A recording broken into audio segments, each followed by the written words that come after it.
Hello everyone, it's been a while, and it's mostly my fault. I've been working on a few things, none of which are complete, but I thought I'd give a bit of an update on what I've been doing.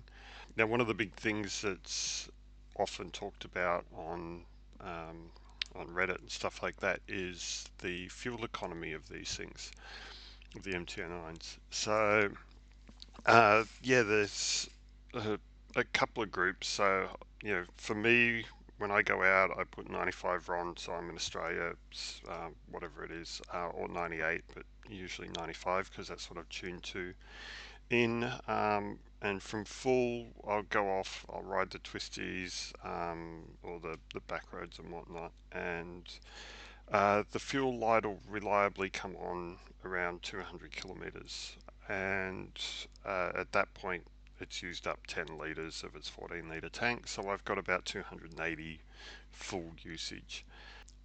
And yet, there's people out there claiming to get half of that total, which is just really weird because you can't put double the fuel into these bikes. It's just not possible. I mean, when I went and tuned the fuel maps to from effectively their self-tuning 14.7 AFR to my mid 13s, and I'll be popping open the Woolwich stuff later. But yeah, I didn't add double the fuel, so the bike would have to be running insanely rich for that to be the case. So I wanted to get a feel for what happens, or at least what the bike is doing or being told to do with respect to fuel consumption. So on a previous quite sort of extensive ride, and I'll say enclosed environments, I did a bit of use of the cruise control in different gears, different speeds, and the logging on went through and sort of collected that data. So what I did do was for each of the log files, I'd have run them through my decoder, and then I calculated the effectively the standard deviation for 100 consecutive records, so I knew which ones to sort of pick, even ones where I wasn't on cruise control. It was just constant speed for a significant period of time for this record. I've filtered out ones that don't have suitable values, which is why you'll see the speed jump in some of these, like here. But not have it show up there. Anyway, yeah, so I collected a whole heap of those in different gears, so different cruising speeds, different electronic throttle valve values, because this is what the fuel map links to, and the RPM. Yeah, uh, did that for quite a few different speeds, and then I came up with, well, the fuel map. So in order to get the actual uh, map value for it derived from here, I had to sort of match up the RPM and the electronic throttle valve, so the two of them, and of course the values always sat in the middle. So I did a little Excel macro thing that would look it up for me, um, and it's probably going to say, yeah, so it would give me those values. Yeah, that gives me this value here. So this is how much fuel the ECU is being told to give it. Now this is where it all comes awry because, well, this value is supposed to be a milliseconds duration. Oh, actually, one thing that you can see, it sort of somewhat correlates to the injected duration value out of the engine. So 1.5 it goes up, so it looks like a rounded down value, um, or it's very, very close. So we know this is a garbage value because it's just truncated. But you can see this goes up to the threes. This is around the twos, back to the 1.5s. 0.5, see this is under one. Yeah, looking at these values, I know that these are injected durations. They're supposed to be milliseconds.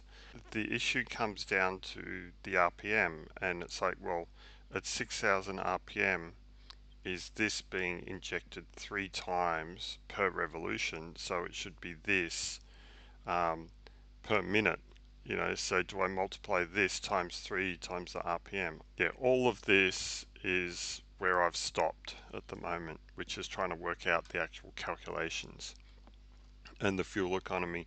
Because I know that definitely at higher speeds I've had great fuel economy, maybe not at these speeds, but definitely, around 120, 117, and this is on the speedo, not GPS. So GPS, because the speedo's out by 10%. Just a rough one. It looks like it's actually more efficient in fifth gear in terms of the fuel going in than it is in sixth, which I thought was sort of interesting. But eventually, I'll figure out these calculations and I'll come up with a final answer. The next thing is that I'm off doing drags again. What I wanted to do from last time was modify the fuel maps for mode. Well, not the fuel maps because they're multi-mode. So I'll just open that. They don't do anything per. Did I remove the combination there? Fuel maps. Cancel. Let's go back. Configuration. Unify fuel cylinder map should be on. I'll just save that just anyway. Yeah, so fuel maps are just, that's it. They apply to every mode, um, and that's just dropped that. Why is it forgetting that cylinder? This is what Woolwich does.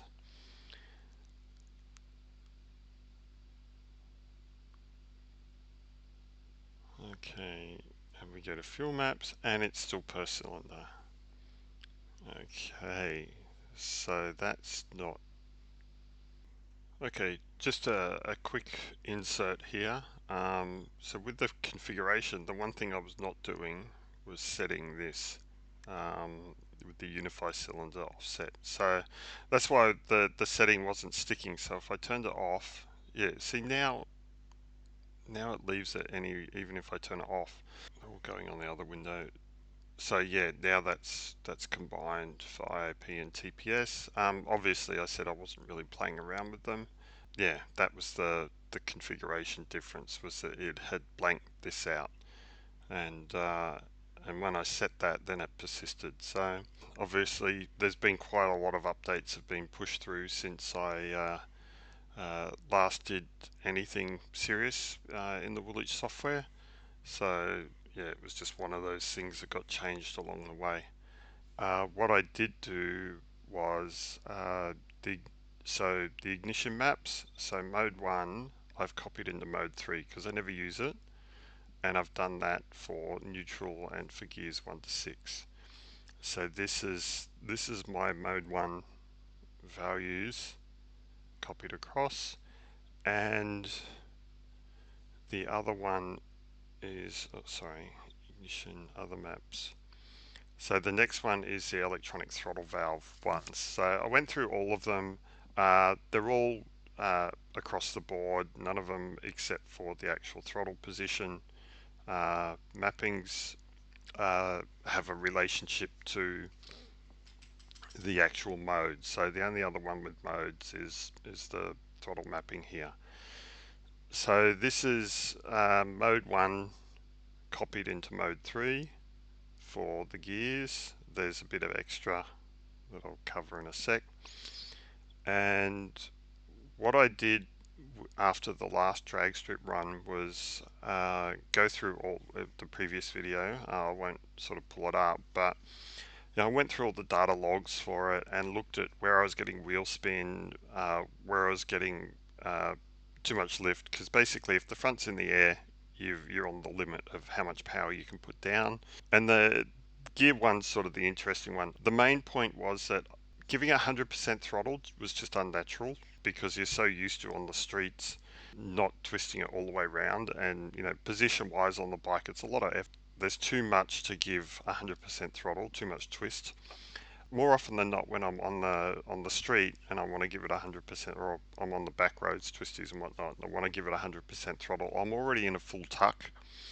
Whereas on the drag strip, it's sort of awkward to full tuck and launch because there's no backstop on the seat, so you're more likely to just slide straight off the back, which comes down to, I don't know why people praise the seat design for these, but it's really bad, and it's probably one of the things they got right with the Gen 4, and I expect they did that more for an R9 if they release it. But anyway, I want to be able to hit full throttle with much less of the throttle twisted. So what I've done is take the 100% TPS setting and just copied it back up to, in this case, 65% throttle.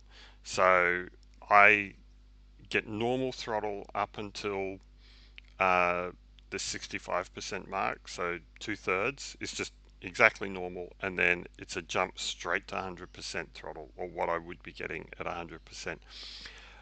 It might sound extreme, and let's see what we got. So basically, yeah, this is the normal one, and then it's just boom, what it would be back here. So for the most part, this isn't going to be a big drama because on a drag strip, I'm already up in the revs. So when I change gears, I'm already up in this section here, and I'm already, the quick shifter and the ECU and that all sorts it out. So that's gear 4. So did it at that for all of those gears. Now gear 2 is a bit different. So if I go to gear 2, you'll see it's not as harsh because, so I've only copied it back for, uh, see, even here it's less. So it's only for this higher RPM range where I've done it. And these values here are actually reduced from on the stock full mode 1 map. And the reason for that comes back to this. So here we've got, this is gear 2. So going through the logs, I was looking at the RPM, I was looking at the TPS values I was giving it, and I was looking at the calculate, like the logged electronic throttle valve values, and I sort of rated it for how good or bad it was in terms of, you know, risking the wheel coming up or whatnot. I mean, Gear 2 wasn't really that big a problem, so I just wanted to have a look at it and see what was a nice sort of comfortable value, and then mucking around here and trying to get sort of a formula, and then come up with effectively a calculation for it, and then for each of the RPM values in the maps for this form. So this here, if I get it to 65% throttle position sensor, this is what it will put in from there, basically up to 100%. So it's just boom, it goes to this line, and this is the electronic throttle valve values for the different RPM settings. Yeah, this map here, actually I think I might have only done it to 71 on this and not the 65, but yeah, this is that formula. Yeah, and so these I've sort of reduced a little bit too. Although you never end up in here on the drag because you're already up in the revs in first before you shift into here. So this is the only section you use, and yeah, it's just maxed out from here on. So I won't, I won't get a huge wheelie and whatnot. First gear, that's the more interesting one. And if I go to, let's see, gear 1. So this was gear 1, and yeah, there was a lot of them where the front wheel was just way in the air, and I had to cut power. So quite a few of them fell into the over the limit, over the limit, over the limit.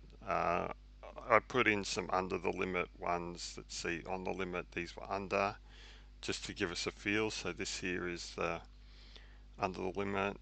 This one's, let's see, well, that says it's on the limit, but this is pretty close, but this one was way over.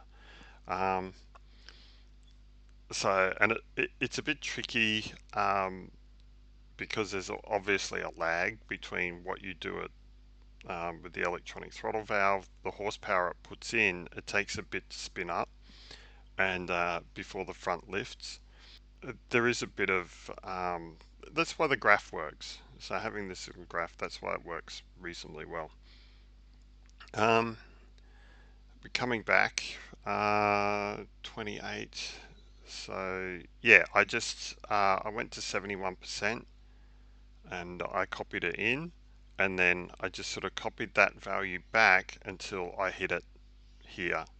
So at 3,500, let's see where we are, 3,500. So I went for the 28 here and I just copied it back until I hit a value that was near it. The next one was 33.7. So it turned 33.7 into 34.1, not me, and I wasn't prepared to fight it. So I just went back until, yeah, that's close enough. From here, went back until that's close enough, um, and so on. And then I gave it just a little bit extra in the last two. So if I really, really want to try it, I can do this. I can just give it that little bit, the last 10%, and it can give it more power. Not that you're in, I mean, the thing is, first gear lasts barely a second. A couple of seconds, it's just, you're not a huge part of the run. Yeah, I'd have to go back and pull up the things, but you're not in first gear for very long. The only thing you're trying to do in first gear is keep the front wheel down, and keep the back from spinning. So this should actually help me with that. It means I can spend my time on in first gear, basically getting tucked down, getting settled into position, and not worrying about having to chop the throttle to bring the front wheel back down. So yeah, this should hope. Well, we'll see what difference it makes. I'm kind of curious also about riding this on the street because, as we know, red is a reduction.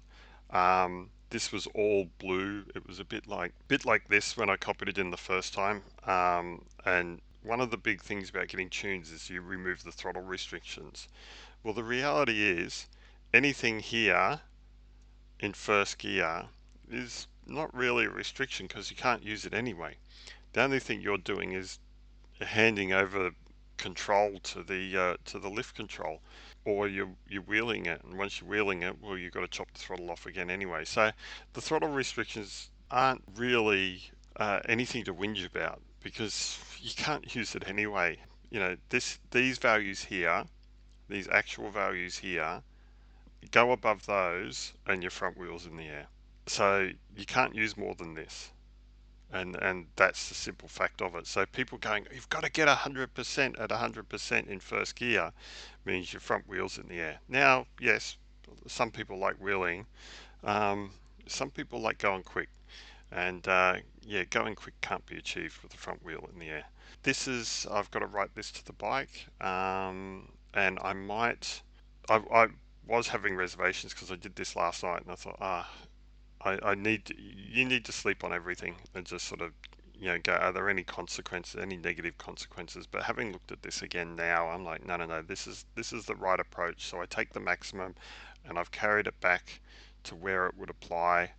And yeah, we should be good with this. So, and I was more, my reservation was, well, making sure I can apply these values earlier, but this actually works quite well. So I'm down to basically 50% when they apply, which is not too bad. The difference between if I've got 50% throttle and 75% throttle, or 2/3 throttle, is actually not too much. So, and that's at 10,000. I'll be looking to shift there anyway, or shift before there anyway. So yeah, this isn't really a big drama. I can just slam on the throttle as much as I want, not worry about losing it and or looping it, and we'll see if I how that works, and I can refine it for next time.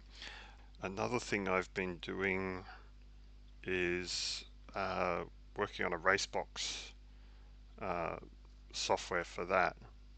So there's a product called the Racebox Micro, um, and yeah, it's a GPS um, 6-axis IMU logger, or maybe 9-axis. I haven't counted. So it's a Bluetooth device. It's data logger and whatnot, so I can connect to it using this. Once connected, I can either download data off it, or I can save that data like just raw files. So I can open up a file and pass it, and I've set it up so it's like, well, I ultimately it's designed for track stuff. I can go and I've sort of tried to mirror what they do because they don't have a Windows client. So yeah, just trying to write this. So I've got it to the point where sort of specify an event or a track, and I've added a rally mode. They've got circuit and drag strip mode, so that's one of the things I'll have to do is take the Racebox to the drags and see what it logs. Not that they don't give me a sheet of paper, but actually be able to give me uh, all the G-force settings for it. So that could actually be quite interesting. So it's been able to load that data. So if I pass that, I get 3 sessions. So if I go and have a look at the map, um, so you can see where that went through. If I look at the second one, they were doing roadworks here, so we were stopped for that. So, and then, yeah, another one. So there's Quarry Pass. So, yeah, I've got all the cornering and cornering forces, G forces, lean angle, all that sort of stuff for this. So, and yeah, what I can do, or what I intend to do, is be able to sort of specify a start and a finish. And no, I'm not street racing if there's any authorities out there. Um, this isn't about, sort of hooligans getting out there and blocking off a road and doing, you know, illegal closed circuit racing. But it's nice to sort of be able to assess the quality of your riding skills and whatnot, and just generally have some fun at legal speeds. But yeah, these are some of our local rides, and so yeah, putting this together, and I want to do sort of the cornering analysis and whatnot for it, and sort of specify a start and end point um, for these, and define the sessions off it. But yeah, ultimately it's going reasonably well, and I can yeah, let's see. So I haven't done the data grid for the lean angles and all and G forces and stuff like that yet. But generally speaking, I can get all the details for it and save these. I can export that out. Yeah, it's from my perspective, it's working quite well.